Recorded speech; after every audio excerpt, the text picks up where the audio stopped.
When you tell someone that a medicine for dogs cured your cancer, you better be ready for some skeptics. But Joe Tippens says it did save his life and others. And now even cancer researchers are open to the possibility it might be true. My neck, my liver, my pancreas, my bladder, in my bones, it was everywhere. 2 years ago, Joe Tippens says he was told to go home, call hospice, and say his goodbyes. The doctors were unanimous. He was going to die of small cell lung cancer. Once that kind of cancer goes that far afield, the odds of survival are less than 1%, and the median life expectancy is 3 months. Tippens says he went from 220 pounds to 110, but that was January of 2017. Today, Tippens is very much alive, and what he credits for his survival has doctors scratching their heads and the rest of us raising eyebrows. About half the people think I'm just crazy, and half the people want to know more and dig deeper. Tippens says he got a tip, not from a pharmacist, but a veterinarian. And in his desperation, he turned from people medicine to dog medicine, specifically fembindazole, or what you give a dog when it has worms. Truth is stranger than fiction, you know. Just 3 months later, Tippens says his cancer was gone. I'm usually skeptical, and I was, and maybe still am, about this one. But there's an interesting background to this. Cancer researchers like Stephen Prescott are skeptical, but they also are not dismissing this anti-parasitic's potential. He says Tippens is not the first person to potentially benefit, and maybe not the last. Scientists at many credible places have done work on this for years. But was it the dog dewormer, or was it something else?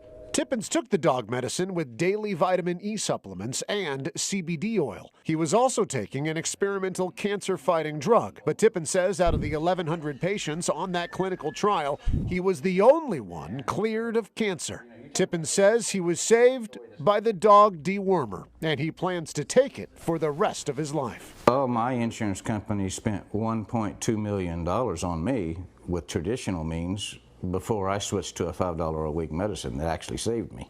Prescott says he's now working with Tippens to organize a case study. We're going to do it and see if we can confirm that in a very rigorous or a clinical study sort of way that these patients had that kind of response. As for Tippens, I've got now over 40 success stories other than me. He's sharing his story on an online blog that has already been read more than 100,000 times. Most of the feedback positive or curious.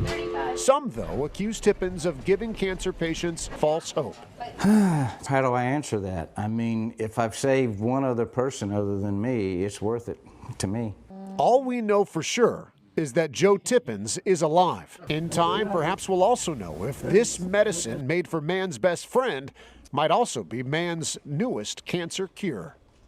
Fascinating. You know, when you're in the fight for your life, you don't care what it is. If it works for you, it works. Yeah, absolutely. And he says, listen, I'm not a doctor. I'm not an expert. I cannot tell people to take this. I can't. He said, but it worked for me. And if somebody else wants to do the same thing, then they can do it too. Interesting thing, though, is that, you know, he mentioned $5 for that. He says it's actually doubled in price because when you type in fembindazole in Google, one of the first or second things that pops up is cancer cure. Wow. So the talk is out there. More and more people are catching on, but just incredible story. Evan, thank you. Yeah.